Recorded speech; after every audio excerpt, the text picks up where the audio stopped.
சத்யவாணி முத்து நகர், இந்திரா காந்தி நகர், இந்திரா நகர், காந்தி நகர் மக்களுக்கு அனைவருக்கும் என்னோட அன்பு கலந்த வணக்கங்கள். நம்ம எல்லாருக்குமே தெரியும், வருகின்ற ஏப்ரல் 23ஆம் தேதி ஒரு மிக முக்கியமான ஒரு தேர்தல். இந்த தேர்தல்ல வேறோட அறுக்க வேண்டிய ஒரு கட்சி இருக்கு. அது எதுன்னா இந்த திருட்டு திமுக தான். அதாவது அது நம்ம இரட்டை சின்னத்துக்கு வாக்களிச்சு அண்ணன் ராயபுரம் மனோ அவர்களை கண்டிப்பாக நம்ம வெற்றி பெற வைக்க வேண்டும். ஏன்னா இங்க இப்ப இருக்கிற சிட்டிங் எம்எல்ஏ யாரு, அமைச்சர் யாரு, சேகர் பாபு. அவருக்கு என்ன தெரியும்? ரவுடிசம் தெரியும், அதுதான் தெரியும். நீங்க போய் ஏதாவது கேள்வி நீங்க ஏதாவது கேட்டீங்கன்னா அவங்களுக்கு மரியாதை தராங்களா? மரியாதை எல்லாம் தரதே கிடையாது. அதே மாதிரி நம்மளுக்கு தெரியும், தூய்மை பணியாளர்களை எப்படி வந்து நடத்தினாலும் நம்மளுக்கு தெரியுமா? கண்கூட பார்த்தோமா? எத்தனை வாட்டி இங்க போராட்டம் பண்ணும் போது பஸ்ல ஏத்தி அவங்களை அடிச்சு துரத்தி இந்த மாதிரி செஞ்சாங்க. இந்த மாதிரி மரியாதை கொடுக்காத ஒரு வேட்பாளர் உங்களுக்கு தேவையா? திமுக இருக்கிறவங்க வெறும் ரவுடிசம் தான். அவருக்கு தேவை காசு. இப்ப கூட அவங்க மகனுக்கு இடி ரைடு வந்ததா இல்லையா? ஆனா எத்தனையோ கோடின்னு கேள்விப்பட்ட, அது யாரோட காசு? உங்களோட காசு. உங்களோட காசு தான் அடிச்சு மொத்தமும் அடிச்சு உட்காந்துருக்காங்க. இன்னைக்கு இன்னொரு விஷயம், மிக முக்கியமான விஷயம் என்னன்னா, இந்த போதைப்பொருள் பழக்கம் யாருனால வந்தது? இங்க ஹார்பர்ல இப்ப உட்காந்துட்டு இருக்காருல்ல, அது மூலமா தான் வழியா வந்துகிட்டு இருக்கு. அதுக்கு ஒரு கட்டுப்பாட்டே இல்லாம இன்னைக்கு தலை விரிச்சு ஆடுது போதைப் பொருள். இன்னைக்கு ஒருத்தர் கூட எல்லா இளைஞரும் இளம் வயசுலயே இறந்து போறாங்க. இளம் வயசுலயே இறந்து போறாங்க போதைப் பொருள்னால. ரெண்டாவது, பெண்களுக்கு அவ்வளவு வந்து பாதுகாப்பு இல்லாம போயிடுச்சு போதைப் பொருள்னாலதான். அந்த போதைப் பொருள் வாங்க இளைஞர்களுக்கு தெரிய மாட்டேங்குது. அந்த போதைப் பொருள் என்ன பண்ணும்? அந்த போதைப் பொருள் எல்லாம் நேரம் போய் வாங்கிட்டாங்கன்னு வச்சுக்கோங்களேன். அது எதுக்கு? அந்த காசு எங்க போகுதுன்னா பாகிஸ்தானுக்கு போகுது. பாகிஸ்தான் போயிட்டு அவங்க வந்து கன்னு தயாரிக்கிறாங்க, குண்டு தயாரிக்கிறாங்க. இது தெரியாம நம்ம இளைஞர்கள் அது வாங்கிட்டு அது ஒரு பழக்கமா வச்சுக்கிறாங்க. அந்த பழக்கத்தை உண்டாக்குறதே இந்த திமுக கட்சி தான். இந்த திமுக கட்சி தான். இது நியாயமா? நம்ம வந்து இதுக்கு பதிலடி என்ன கொடுக்கணும்? நம்ம இரட்டை சின்னத்துக்கு வாக்களிச்சு அதுக்கு பதிலடி கொடுக்கணும் நம்ம. ஏன்னா இவங்க கிட்ட டைரக்டா ஏதாவது ஒரு பிரச்சனைன்னு கேட்டீங்கன்னா ஒண்ணும் செய்ய மாட்டாங்க. அதே மாதிரி டீச்சருக்கு வேலை இருக்கா? இல்ல, நிரந்தர வேலை எதுவுமே கிடையாது. ஏதாவது நீங்க போய் முதல்வரை சந்திக்க முடியுதா? முடியாது. அவங்க பையன் துணை முதல்வர் எதுக்கானாரு? வந்து சந்திச்சாரா? மக்களை சந்திக்கல. இதுதான் நடக்குதே தவிர கார் ரேஸ் ஓட்டுறதுக்கும் அவங்க வீட்டு பங்கனுக்கு எல்லாமே நடக்கிறதுக்கு மட்டும்தான், அவங்களுக்கு யாரு பிடிக்குமோ அவங்கள வந்து சந்தோஷமா வச்சுக்கிறதுக்காக மட்டும்தான் இங்க ஆட்சி நடக்குது. ஆனா மக்களை அப்படியே வஞ்சிச்சாங்க, ஏமாத்தியாச்சு. மக்களை ஏமாத்தாச்சு. இங்க எத்தனை பேருக்கு 1000 ரூபாய் கிடைச்சது? எத்தனை பேருக்கு 1000 ரூபாய் கிடைச்சது? அப்புறமா தான் எப்போ 2023 ஐயா எடப்பாடியார் அவர்கள் தொடர்ந்து வலியுறுத்ததுக்கு அப்புறம் தான் உங்களுக்கு 1000 ரூபாய் போட்டாங்க. ஓகேங்களா? அதெல்லாம் போட்டிருக்க மாட்டாங்க. அதுவும் பாராளுமன்ற தேர்தல் வருதுன்னு ஒரே காரணத்துக்காக தான் 1000 ரூபாய் போட்டாங்க. அப்புறம் இப்போ இந்த தேர்தல் வருதுன்னு 5000 ரூபாய் எல்லா பெண்களுக்கும். ஃபர்ஸ்ட் வந்து 1.25 கோடி மக்களுக்கு தான் கிடைச்சது. இப்போ எல்லா பெண்களுக்கும் போட்டிருக்காங்க. ஆனா இது ஏமாற்றத்தை பாருங்க. இப்போ நீங்க உங்ககிட்ட 5000 ரூபாய் கொடுத்துட்டு 3 மாசம், பிப்ரவரி மாசம், மார்ச் மாசம், ஏப்ரல் மாசம் அப்படின்னு சொல்லிட்டு ஒரு 5 மாசத்துக்கு உங்களுக்கு கொடுக்குறாங்க. ஆனா நீங்க டாக்ஸ் கட்ட போறீங்க. இந்த 5 மாசம் முடிஞ்சதுக்கு அப்புறம் டாக்ஸ் கட்ட போறீங்க. எவ்வளவு கட்ட போறீங்க? வரி கட்ட போறீங்க. 7000 ரூபாய் கட்ட போறீங்க. எவ்வளவு கட்ட போறீங்க? 7000 ரூபாய். உங்களுக்கு கொடுத்தது 5000. ஆனா நீங்க கட்டுறது 7000. உங்ககிட்ட புடுங்கினது 2000. இதுதான் உண்மை. இது யாருக்காவது தெரியுமா? நீங்க இப்ப வரைக்கும் கட்டுற வரி வந்து கிட்டத்தட்ட 9000 ரூபாய் வச்சுக்கோங்களேன். ஆனா இன்னைக்கு வந்து 7000 ரூபாய் கட்ட போறீங்க. அந்த அளவுக்கு வரி எல்லாம் ஏற்றி இருக்காங்க. உங்களுக்கு தண்ணிக்கு வரி, அதுக்கப்புறம் மின் கட்டணம் எவ்வளவு இருக்கு? டபுள் மடங்கு. வாடகை வீட்டுல இருக்கிறவங்க 1000 ரூபாய் வச்சு என்னத்தை வாங்க முடியும்? பில் கட்ட முடியுமா? நம்ம நம்ம எலக்ட்ரிசிட்டி பில்லு கட்ட முடியுமா? கட்ட முடியாது. வாட்டர் டாக்ஸ் ஏறிச்சு, குப்பைக்கும் வரி ஏறியாச்சு.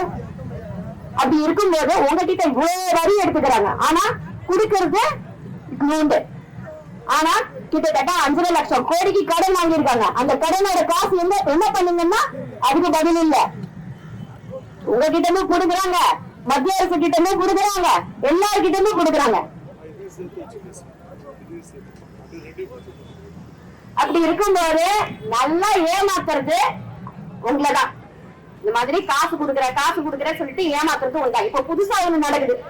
திருச்சி பக்கத்துல மாமச்சூர்ல ஒரு ஊர்ல நீங்க பாத்தீங்கன்னா கிட்டத்தட்ட 8000 ரூபாய் கூப்பன் சொல்லிட்டு அப்படியே வித்தாங்க, அப்படியே கொடுத்தாங்க எல்லார்கிட்டயும், பெண்கள் கிட்ட. அதுல ஒரு பொண்ணு வந்து தட்டி கேட்டுச்சு, இந்த மாதிரி என்னங்க 8000 ரூபாய் கூப்பன் கொடுத்துருக்கீங்க.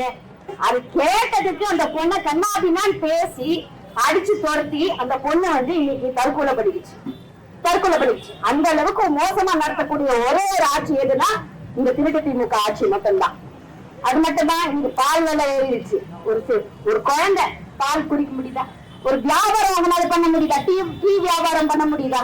பண்ண முடியல. எல்லாத்துக்குமே உங்களுக்கு வந்து அவ்வளவு கஷ்டம் கொடுக்கறதுக்கு இங்க திமுக மட்டும்தான். ஆனா அனைத்து இந்திய அண்ணா திராவிட முன்னேற்ற கழகம் இதுவரைக்கும் பெண்களுக்கு தாலிக்கு தங்கம் கொடுத்தாங்களா இல்லையா? தாலிக்கு தங்கம் கொடுத்தாங்க. இப்போ அதை நிறுத்தி வச்சாச்சு. அம்மா உணவகம் கொடுத்தாங்க. கொடுக்கணும் யாரு? கொரோனா காலகட்டத்துல நம்ம எங்க போய் சாப்பிட்டோம்? அதுவும் பேச்சுலரா இருக்கிற ஹாஸ்டல்ல தங்கி இருக்கிற பிள்ளைகள் எல்லாம் வந்து எங்க போய் சாப்பிட்டாங்க? அம்மா உணவகம் தான் காப்பாத்துச்சு. நல்ல சுகாதாரம் கொடுத்ததும்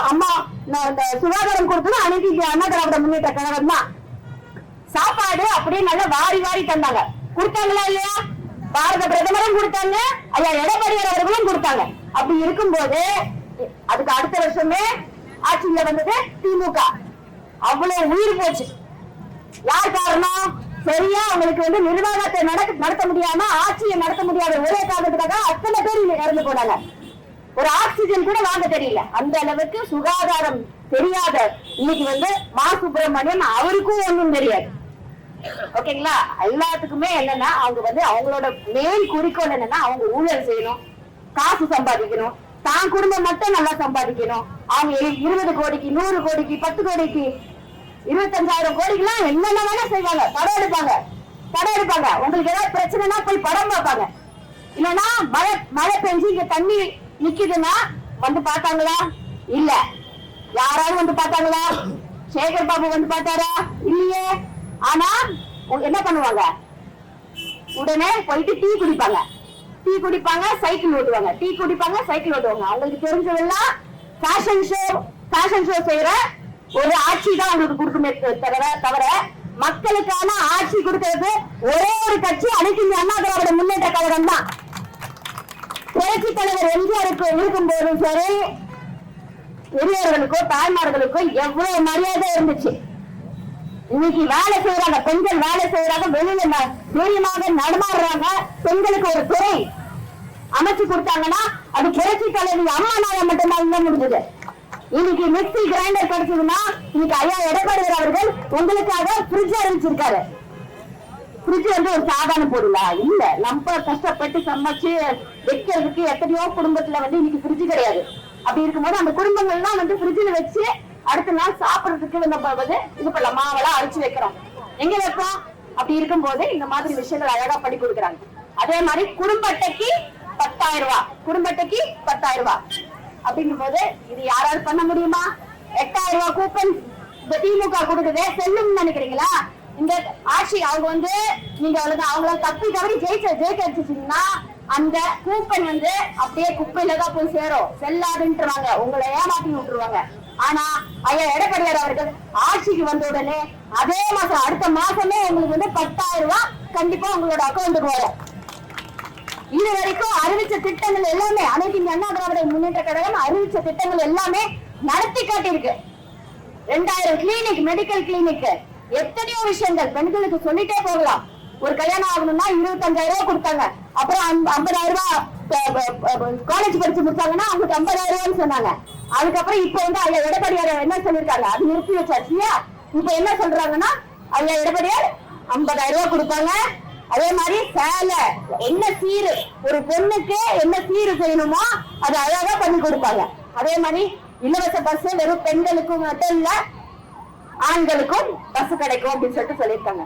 முதியோர்களுக்கு ஒரு தொகை, அதே மாதிரி வேலை இல்லாத பட்டதாரிக்கும் கண்டிப்பாக ஒரு தொகை, வேலை அமைச்சு கொடுக்கறதுக்கும் ஒரு வழிகாட்டி கொடுக்கிற ஒரே ஒரு நல்ல மனிதர் நம்மளுக்கு இப்ப வந்திருக்காரு. ஒரு பொக்கிஷமான ஒரு தலைவர், அவர் தான் புரட்சி தமிழர் ஐயா எடப்பாடியார் அவர்கள்.